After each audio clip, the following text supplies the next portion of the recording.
안녕하세요. 역사 속 그날 그 이야기 속으로 들어가겠습니다.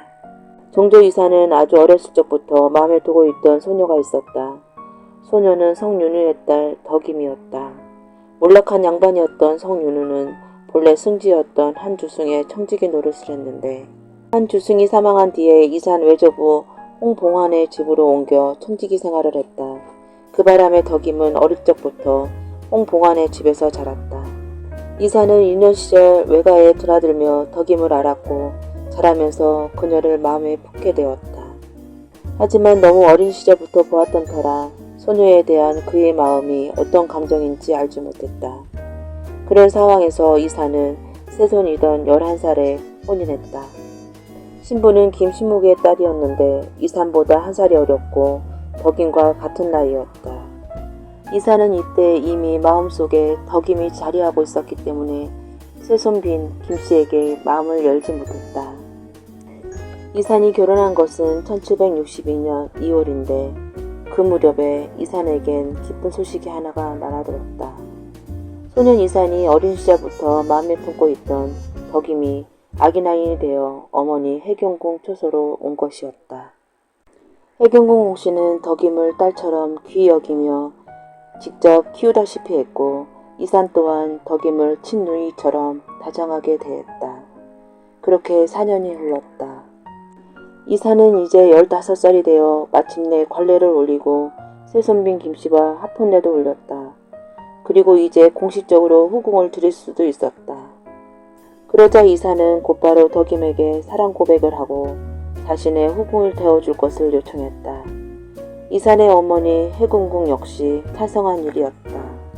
하지만 덕임은 후궁이 될 수 없다고 울면서 거절했다. 그 이유를 들으니 아직 새손빈이 아기를 낳지 않았기 때문에 자신은 후궁이 될 수 없다는 것이었다. 당시 새손빈은 덕임과 같은 14살이었으니 임신하기엔 아직 일렀다. 덕임은 새손이 우선 새손빈에게 자손을 보는 것이 순서라고 한 것이었다. 그런데도 당장 후궁이 되어야만 한다면 자신은 죽을 수밖에 없다고 버텼다. 사실 궁녀가 왕이나 세자의 승은을 거부하는 것은 있을 수 없는 일이었다. 하지만 덕임의 말이 사리에 맞았다. 결국 이사는 덕임의 의견을 받아들여 그녀를 후궁으로 삼는 것을 보류했다. 하지만 세월이 흘러도 이사는 아내 김씨에게 애틋함은 생기지 않았고 그래서인지 김씨는 임신하지 못했다. 그렇게 10년이 흘러 이사는 영조에 이어 왕위에 올랐다. 그리고 다시 덕임에게 승은을 받을 것을 요청했다. 그런데 이번에도 덕임은 이산의 요청을 거절했다. 그녀는 왕비에게서 자손을 보지 못했으니 관례에 따라 3명의 후궁을 드리는 것이 순서라고 했다. 이번에도 역시 덕임의 의지는 완강했다. 이사는 별 수 없이 이번에도 물러났다. 이후로 이사는 온빈 홍씨와 화빈 윤씨 등 2명의 후궁을 드렸다. 그런 뒤 1780년 다시 덕임을 찾아가 승은을 받으라고 요청했다. 그런데 덕임은 여전히 후궁 셋을 먼저 드린 뒤 승인을 받겠다고 버텼다. 그러자 이번에는 이산도 물러서지 않았다. 이산은 덕임의 하녀들을 무섭게 꾸짖고 벌을 내렸다. 그때서야 덕임은 이산이 물러나지 않을 것을 알고 마침내 받아들였다. 이에 정조는 자신이 직접 쓴 그녀의 묘지문에서 당시의 심정을 이렇게 밝히고 있다. 처음 승은을 내리려 했으나 내전이 아직 아기를 낳고 기르지 못했으니 울면서 감히 못한다고 사양하였고 죽음을 맹세하고 명을 따르지 않았다. 나는 이를 받아들여 더는 재촉하지 않았다. 이후 15년 동안 널리 후궁을 뽑았고 다시 빈에게 승은을 내렸으나 거듭 사양하였다. 이에 빈이 사사로이 부리는 하인에게 죄를 꾸짖고 벌을 내리자 빈은 비로소 내 마음을 받아들였다. 이사는 어린 시절부터 마음에 품고 있던 첫사랑을 15년 동안 끈질기게 공략한 끝에 마침내 자신의 여인으로 만드는 데 성공했다. 이때 정조는 29살이었고 덕임은 28살이었다. 승은을 입은 덕임은 곧바로 임신했다. 하지만 불행하게도 1780년 12월에 유산하고 말았다. 이후 다시 임신했지만 그 아이 역시 유산하였다. 이후 또다시 세 번째 임신하여 이번에는 무사히 출산했다. 1782년 9월 7일 새벽, 덕임은 연하당에서 마침내 왕실에서 그토록 기다리던 왕자를 낳았다. 사랑하는 여인 덕임이 왕자를 출산하자 이사는 기뻐서 어쩔 줄 몰랐다. 그것도 처음으로 얻은 자식이었다. 그래서 승지와 각신들을 불러놓고 이렇게 하교했다. 공인성씨가 태중이더니 오늘 새벽에 분만하였다. 종실이 이제부터 번창하게 되었다.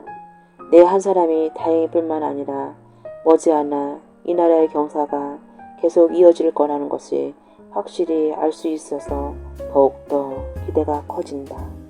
후궁은 임신한 뒤에 관작을 봉하라는 수교가 이미 있었으니 성씨를 소용으로 삼는다. 덕임에게 소용섭취를 내린 이사는 그 기쁨을 이렇게 표현했다. 비로소 아비라는 호칭을 듣게 되었으니 이것이 다행스럽다. 이후 2달 뒤에 정조는 덕임이 낳은 왕자를 온자로 삼고 명호를 내렸다. 또한 1783년 2월에는 덕임을 빈으로 삼고 의빈이라 칭하게 하였다. 그녀의 비노 의인은 정조가 직접 정했다. 정일품 빈의 접지를 받은 덕임은 이후 다시 임신했다. 그리고 이듬해인 1784년 윤삼월에 옹주를 낳았다.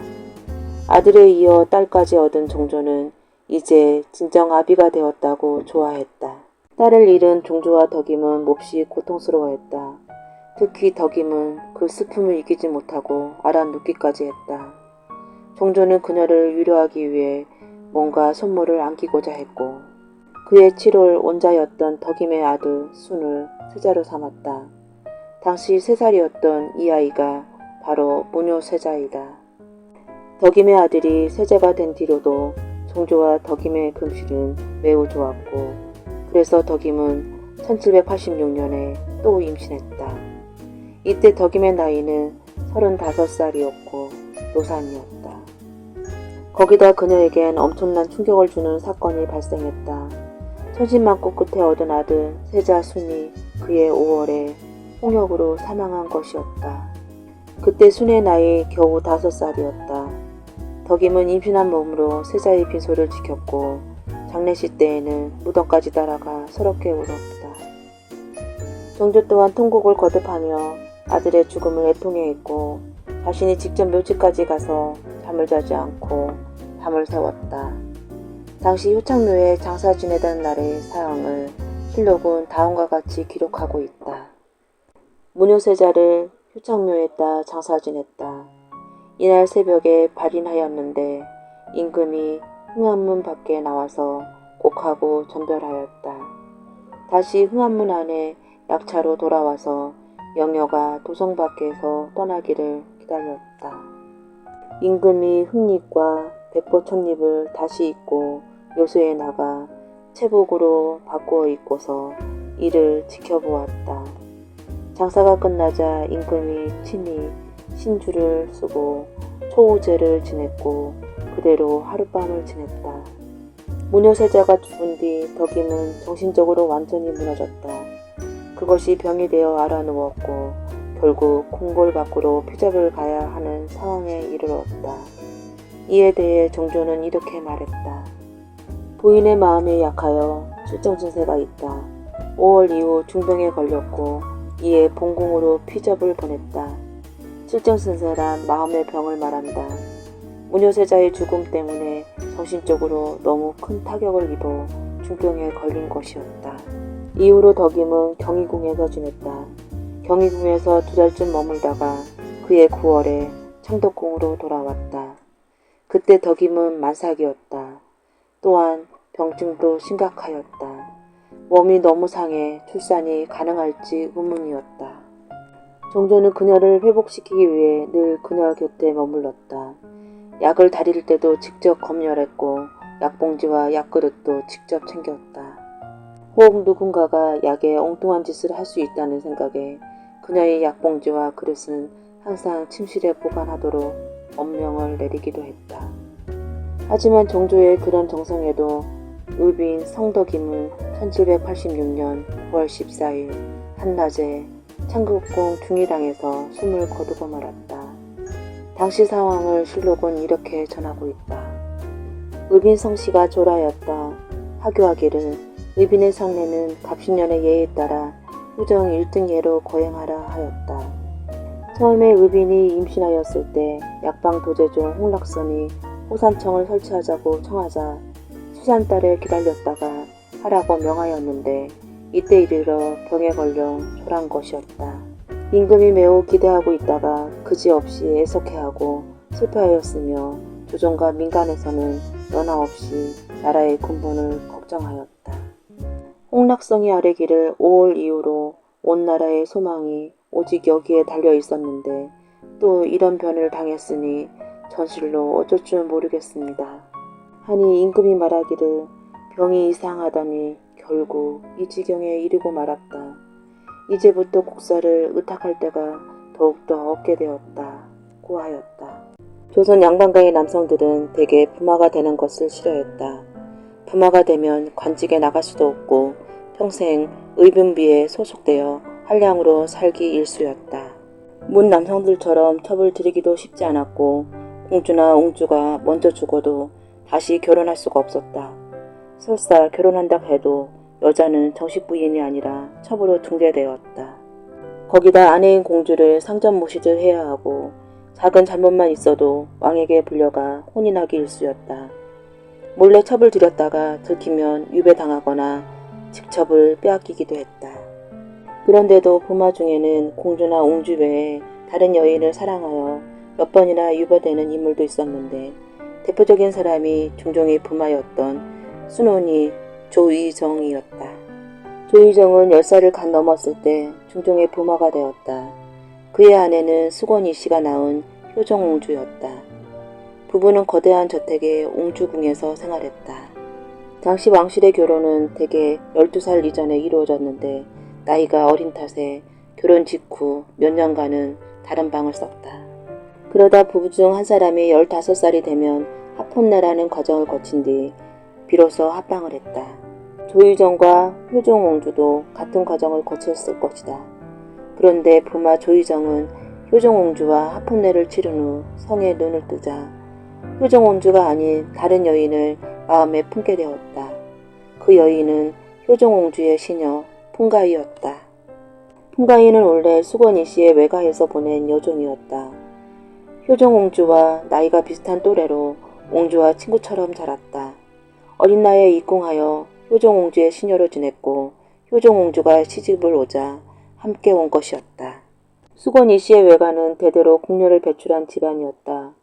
수건이 씨의 이모는 상궁 박씨였고 이 씨의 여동생은 상궁 이은대였다. 수건이 씨 역시 궁녀로 입궁했다가 중종의 눈에 띄어 승은을 입었다. 그래서 정순옹주와 효종옹주를 낳았다. 하지만 그녀의 명은 길지 않았다.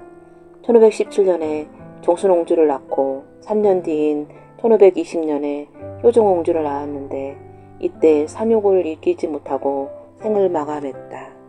어머니 수건이 씨가 죽은 후에 효종옹주는 이모 할머니인 상궁 박씨와 이모인 상궁 이은대의 보살핌을 받으며 자랐다. 상궁 박씨는 효종옹주가 외롭게 자란 것을 불쌍하게 여겨 친정에서 같은 또래의 여종을 데려와 함께 지내게 했다. 그 아이가 바로 풍가이였다. 풍가이는 비록 여종이었지만 효종옹주와 자매처럼 친하게 지냈다. 그래서 효종옹주와 함께 글도 익힐 수가 있었다. 풍가이는 인품도 좋았고 성품도 좋았으며 충성심도 매우 강한 아이였다. 그러다 보니 효종옹주는 시집을 가면서까지 풍가이를 데리고 간 것이었다. 하지만 그것이 비극의 서망이 되고 말았다. 효종옹주와 결혼한 부마 조의정이 풍가이를 사랑하게 된 것이다. 조의정은 20살이 되기 전에 풍가이와 사랑에 빠졌다. 그리고 효종옹주도 조의정이 풍가이를 좋아한다는 사실을 알게 되었다. 그런데도 효종옹주는 풍가이를 질투하지 않았다. 오히려 조의정에게 풍가이를 첩으로 드릴 것을 권했다. 이에 풍가이도 조의정에게 연정을 드러냈다. 그래서 조의정과 풍가이는 연인 사이로 발전했다. 효종옹주는 두 사람의 사랑을 진심으로 받아들였다. 말하자면 자매 같은 풍가이를 위해 남편을 양보한 셈이다. 어떻게 이런 일이 있을 수 있을까 싶지만 조선시대에는 간혹 있는 일이었다. 첩을 두는 것이 합법적인 조선시대의 여인 중에는 자신의 자매 같은 몸종을 남편의 첩으로 삼는 경우가 많았다. 기왕 남편의 첩을 둘 바에는 자신과 친밀한 여인을 들이려고 한 것이었다. 당시 결혼은 모두 중매에 의한 것이었고 사랑보다는 집안과 집안의 결합이기 때문에 가능한 일이었다. 특히 왕실에서는 더욱더 흔한 일이었다. 남편인 왕의 후궁을 아내인 중전이 골라서 남편의 침실에 밀어넣는 경우도 많았기 때문이었다. 효종옹주 역시 그런 선택을 한 것이었다. 하지만 부마가 첩을 들이는 것은 금지되어 있었다. 옹주가 죽기 전에는 첩을 들일 수가 없는 것이 왕가의 법도였다. 만약 왕실에서 조의정이 풍가이를 첩으로 들인 사실을 알게 되면 그냥 두지 않을 것이 뻔했다. 그래서 효종옹주는 조의정과 풍가이가 사랑에 빠졌다는 사실을 숨기기 위해 자신을 따라온 보모와 시녀를 궁궐로 돌려보냈다. 이후 세 사람은 별탈 없이 잘 지냈다. 그런데 궁궐에 이 사실이 알려지면서 불행이 닥쳤다. 궁궐로 돌아온 옹주의 시녀에게서 조의정이 풍가이를 첩으로 들였다는 사실을 전해들은 이모할머니 박씨와 이모 이씨는 노발대발했다. 결국 그 사실은 중종에게까지 전해졌다. 중종은 옹주의 이모인 상궁 이윤대에게서 이 말을 전해듣고 이성을 잃었다. 풍가이가 본부인인지 옹주께서 본부인인지 알 수가 없었다고 합니다. 제가 보기엔 풍가이가 본처 행세를 하는 것 같습니다. 불쌍한 우리 옹주마마를 어찌하면 좋겠습니까? 중종은 효종옹주에 대해 매우 안타까운 마음을 품고 있었다. 생모의 얼굴도 모르고 자란 불쌍한 딸이었다. 그런 딸이 시집가서 소망받고 살고 있다는 말에 눈이 뒤집힌 것이었다.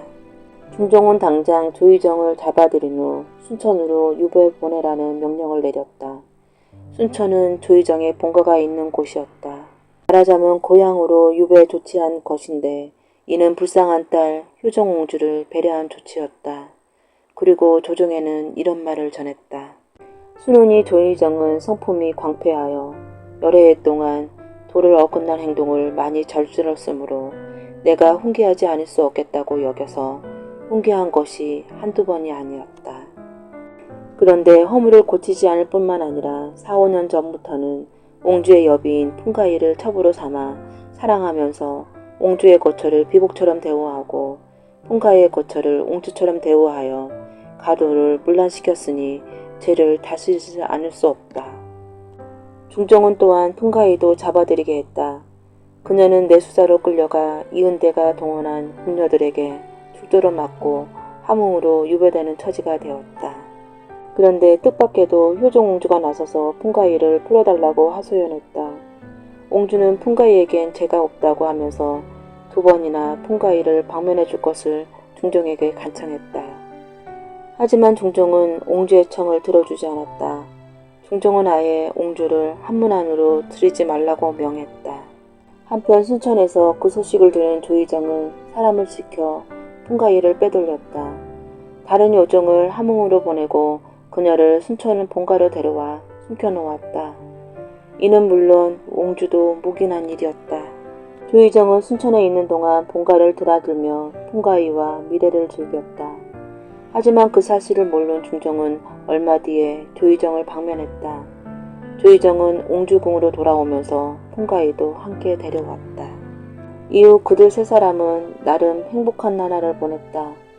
거기다 효종옹주가 임신하게 되면서 조의정에 대한 중종의 분노가 조금 누그러졌다.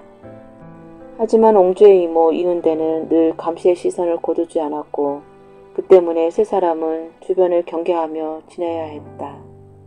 그런 가운데 어느덧 옹주의 산딸이 다가왔다. 중종은 옹주의 산딸이 다가오자 은혈을 보내려고 조의정에게 의사를 물어보았지만 조의정은 아무 답변도 해오지 않았다. 그때까지 옹주에게 별다른 이상이 발견되지 않았기 때문이었다. 그런데 옹주가 아이를 낳고 며칠 만에 사망하면서 사태는 걷잡을 수 없는 상황으로 전개되었다. 공주가 산후증으로 죽었다는 소식을 들은 중종은 모든 것이 조의정에 무심했기 때문이라고 몰아세웠다. 당시 상황에 대해 실록을 기록한 한 사가는 이런 글을 남기고 있다. 풍가인은 조란 효정옹주의 여종이다. 옹주가 평소 사랑으로 보여했기 때문에 부모에게 첩으로 삼게 하였고 질투하는 마음이 있지 않았다. 계면연의 벌을 받아 함흥으로 귀양 갔을 때 옹주가 2차례나 대궐에 나아가 죄가 없음을 전달했는데 임금이 부녀자로서 질투가 없는 것은 진정이 아니다 라고 하며 한문 안으로 들어오지 못하게 하였으므로 물러나왔다 했다. 풍가인은 고문을 당하면서도 안색이 변하지 않았고 한마디도 청란한 말이 없었다. 풍가인은 그를 조금 알았다. 그의 손가락이 끊어졌기에 물어보니 어머니가 아플 때 끓여서 약에 타서 먹였다고 했다. 아, 어찌 자기 어버이에게 효도한 사람이 자기 상전에게 그처럼 불공하였겠는가. 풍가인은 참혹한 죽임을 당했지만 연인 조의정은 이때 유배지에 있었기 때문에 그녀가 억울하게 죽은 사실조차 모르고 있었다. 명종이하는 문정왕후의 유일한 아들이다. 문정왕후는 왕비가 된 후 연이어 딸 넷을 낳은 후 34세 가까스로 이 환을 얻었다. 이후 그녀는 환을 왕위에 앉히기 위해 갖은 노력을 하였고 기어코 그를 왕으로 만들었다. 환이 왕이 되었을 땐 고작 12살이었다. 그래서 문정왕후가 섭정했는데 그녀는 무려 20년 동안 여왕처럼 군림했다. 그녀는 성격이 강하여 아들을 쥐잡듯 다루곤 했는데 환은 성정이 순하고 착하여 문정왕후에게 꼼짝도 하지 못했다. 심지어 궁궐 내부의 자그마한 시설 하나도 모두 모후의 허락을 받고 만들 정도였다. 이에 대해 실록은 이런 기록을 남기고 있다. 윤비는 천성이 엄하고 강하여 비록 주상을 대하는 때라도 말과 얼굴을 부드럽게 하지 않았고 수름천청한 이래로 무릇 뭐라도 하나 만드는 것도 모두 상이 마음대로 하지 못하였다. 명종은 모후의 허락 없이는 어떤 것도 결정할 수 없는 마마보이였다. 이러한 그의 성정은 죄의 내내 그를 어머니의 소나기에서 벗어날 수 없게 만들었다. 명종은 친정을 시작한 이후에도 문정왕후의 그늘에서 벗어나지 못했다. 명종이 나름대로 자신의 의지로 정치를 이끌고자 하면 어머니 윤씨는 여지없이 그를 불러 무섭게 다그쳤다. 너를 왕으로 만든 사람이 바로 나다. 그런데 내가 내 말을 듣지 않으니 그것이 자식의 도리라 할 수 있느냐. 명종은 이 한마디로 꼼짝없이 무너지곤 했다. 1565년 어머니 윤씨가 죽을 때까지 그는 모유의 소나기에서 벗어나지 못했다. 이에 대해 야담집 축수편에 이런 기록을 남기고 있다. 임금이 이미 나이 장성하였으므로 대비가 비로소 정권을 돌렸다. 따라서 마음대로 권력을 부리지 못하게 되었으므로 만일 하고 싶은 일이 있으면 곧 군문으로 조목하게 나열하여 중간을 시켜 내전으로 보냈다. 임금이 보고 나서 일을 행할 만한 것은 행하고 행하지 못할 것이면 얼굴이 수심이 드러나며 그 쪽지를 말아서 소매 속에 넣었다. 이로써 매양 문정왕후에게 거슬렸으므로 왕후는 불시에 임금을 불러들여 이렇게 말했다. 무엇은 어째서 해주지 않느냐. 이렇게 따지면 임금은 온순한 태도로 그 합당한 여부를 진술하였다. 그러면 문정왕후는 버럭 화를 내며 말했다. 내가 임금이 된 것은 모두 우리 오라버니와 나의 힘이다. 지금 내가 편히 앉아서 복을 누리면서 도리어 나의 명을 거역했단 말이냐. 어떤 때는 때리기까지 하여 임금의 얼굴에 기운이 없어지고 눈물자국까지 보일 적이 있었다. 문정왕후가 살아있는 동안에 명종은 자신의 소신대로 정사를 펼친 적이 단 한순간도 없었다. 무서운 어머니 밑에서 자란 터라 그저 눈물만 보일 뿐이었다. 명종은 정치뿐만 아니라 사생활에서도 늘 모유의 문정왕후의 눈치를 보며 살아야 했다. 그 바람에 사랑도 제대로 못하고 눌려 지냈고 그 압박감 때문에 자식도 제대로 낳지 못했다. 명종 이완이 만난 첫 여인은 물론 어머니가 정해준 여자였다. 그녀는 신강의 딸 인순왕후 심씨였다. 심강의 본가는 천송이며 그는 세종의 왕비 소원왕후의 아버지 시몬의 5대손이었다.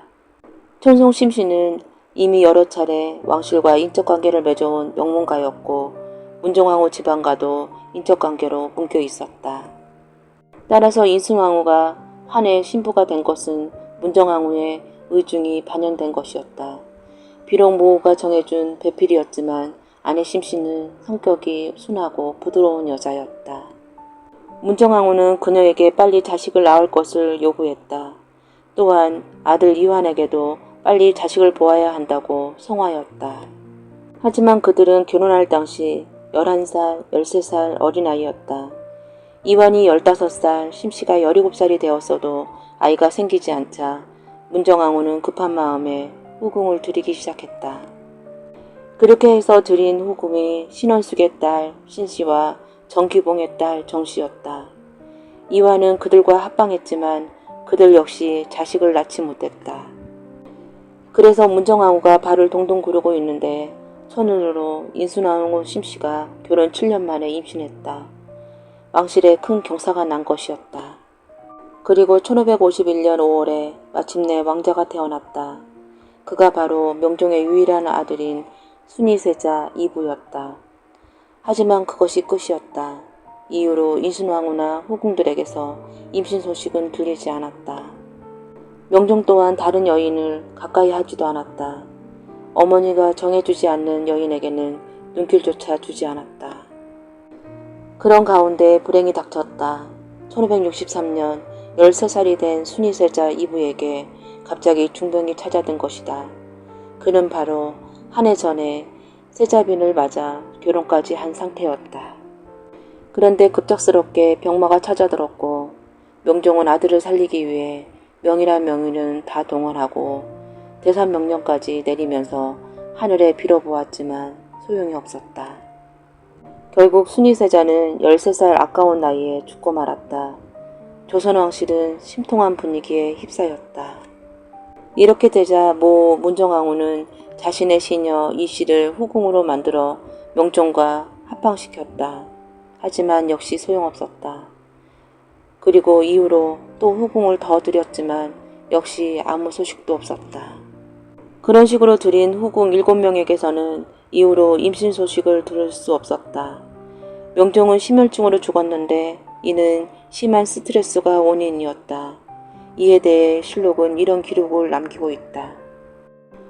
문정왕후는 스스로 명종을 세운 공이 있다 하여 때로 주상에게 너는 내가 아니면 어떻게 이 자리를 소유할 수 있었으랴 하고 조금만 여의치 않으면 곧 꾸짖고 호통을 쳐서 마치 민가의 어머니가 어린 아들을 대하듯 함이 있었다. 상위 천성이 지극히 효성스러워서 어김없이 받아들였으나 때로 후원의 외진 곳에서 눈물을 흘리었고 더욱더 목 놓아 울기까지 하였으니 상이 심혈증이 얻은 것은 또한 이 때문이었다. 심혈증이란 곧 화병을 의미하는 것이니 명종은 가혹한 모호 탓에 마음의 병을 얻어 후사를 만들지 못했고 심지어 죽음에 이르게 된 것이다. 이런 사실을 고려할 때 그의 이복형 인종이 자식을 생산하지 못한 것도 문정왕후로 인한 압박감의 일부 원인이었을 듯 싶다. 이게 조선 2대왕 정종을 거론하면 허수아비왕이라는 말이 대뜸 나온다. 사실 왕으로서 동생 이방원의 허수아비 노릇을 한 것은 사실이고 정치 역량에도 이방원에게 한참 미치지 못한다. 하지만 여성 편력에 있어서만큼은 그리 말할 수 없다. 정종 이방과가 왕위에 머문 기간은 2년 2개월, 그마저도 정사 대부분은 이방원의 뜻대로 처리가 됐다. 죄의 기간은 짧고 남긴 업적도 없는 정종이 후궁은 무려 10명 넘게 두었다. 그들 여인에게서 얻은 자식 수가 25명이었으니 자식 수로 따지면 28명을 둔 성종에 이어 랭킹 2위다. 그런데 이렇게 많은 자녀 중 적자녀가 단 한 명도 없다. 정비 정한왕후 김씨가 아이를 낳지 못했기 때문이다. 이방과가 김씨와 언제 결혼했는지는 분명하지 않지만 당시 남자 나이 15이면 장가들었으니 방과도 그 무렵에 그녀와 결혼했을 것으로 보인다. 방과가 1357년생이니 그들의 결혼 시점은 1371년 정도 되지 않았을까 싶다. 방과와 김씨의 관계는 나쁘지 않았던 모양이다. 김씨가 자식을 낳지 못했는데도 방과는 15년 이상 첩을 얻지 않았다. 당시 풍습을 보자면 본처가 결혼한 후 5년이 지나도 자식을 낳지 못하면 첩을 두는 것이 관례였는데 무려 17년 동안 첩을 두지 않았다. 정종이 상황으로 물러난 뒤에 인도궁에 머물렀는데 그곳에서 한 여인을 품었다.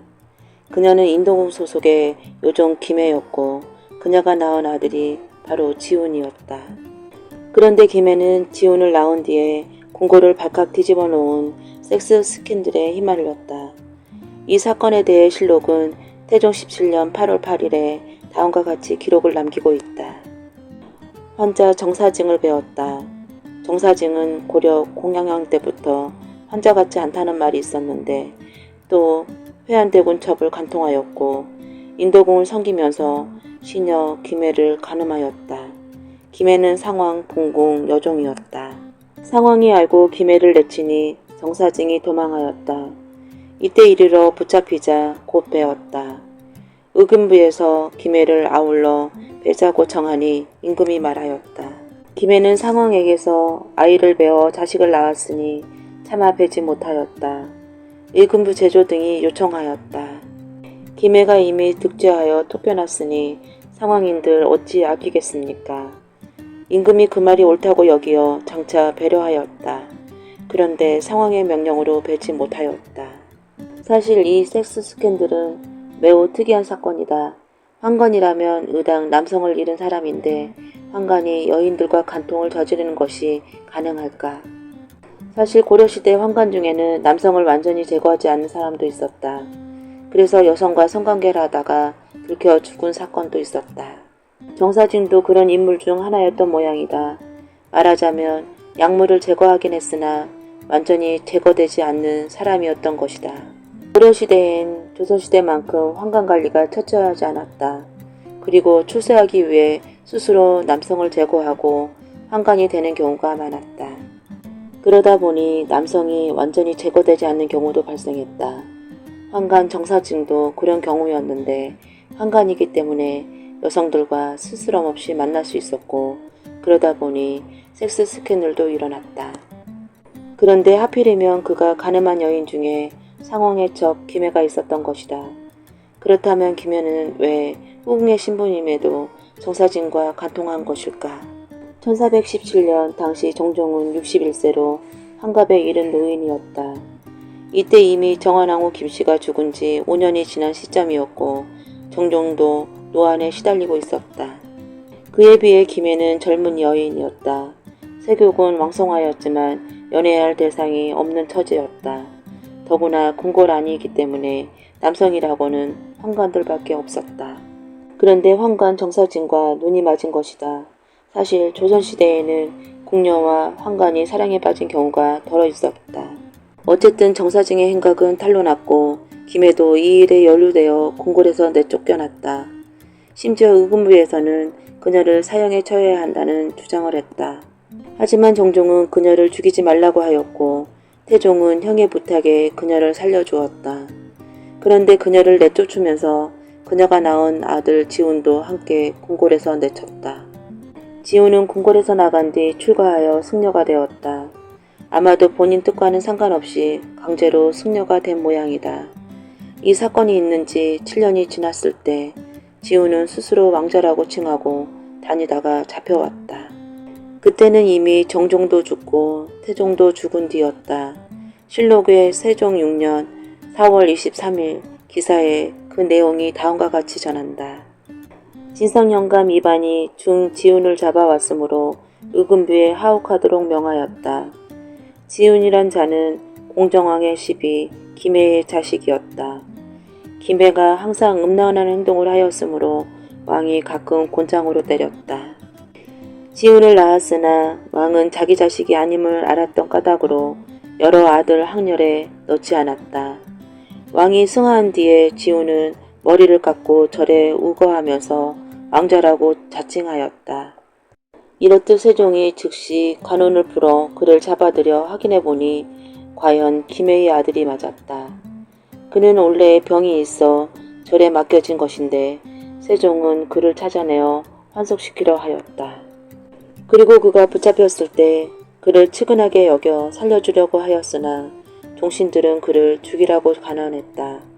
세종 스스로 생각해도 그의 존재가 왕실을 부끄럽게 만든다고 생각하였고 결국 종신들의 주청대로 사형에 처했다. 이렇듯 지호는 왕자 신분으로 태어났으면서도 왕자로 살지 못했고 스스로 왕자로 살고 싶어 발버둥 쳤으나 끝내 뜻을 이루지 못하고 목이 달아났으니 이 모든 것이 종종과 그의 어미 김해의 업보가 아니고 무엇이랴. 종종의 후궁들을 조사하다 보면 특이한 것을 하나 발견할 수 있다. 종종의 후궁 중에 성빈 지씨와 수기 지씨가 있는데 이들은 한아버지에서 태어난 자매다. 어떻게 이런 일이 있었을까 싶다.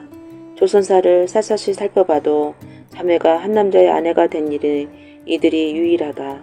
가끔은 자매가 한 집안에 시집가는 경우가 있었지만 자매가 한 남자의 아내로 사는 경우는 극히 드물다. 도대체 어떤 사연이 숨어 있었을까? 우선 지시자매의 집안부터 살펴보자. 지시자매의 아버지는 지윤이라는 인물이다. 지윤에게는 딸이 셋이 있었는데 모두 이성계의 집안에 시집갔다. 큰딸은 이성계의 장남 이방우와 결혼하였고 둘째와 셋째는 종종 이방과와 결혼했다. 말하자면 첫째는 둘째와 셋째의 손이 동서가 되었고 또 둘째와 셋째는 한 남자와 결혼한 것이다. 이런 경우는 조선사를 통틀어 유일하다. 어떻게 이런 일이 벌어졌을까? 비록 사연이 있다 손치더라도 어떻게 한 남자에게 두 자매가 함께 시집갈 수 있었는지 여전히 의문이다. 정말 의탁할 곳이 없어서 이성계의 집안에 첩으로 들어와야 했다면 방과에게 굳이 두 명이 한꺼번에 의탁할 이유가 있었을까? 이성계의 아들은 방우와 방과 외에도 방의, 방간, 방원 등도 있었는데 말이다. 여전히 알 수 없는 미스테리다.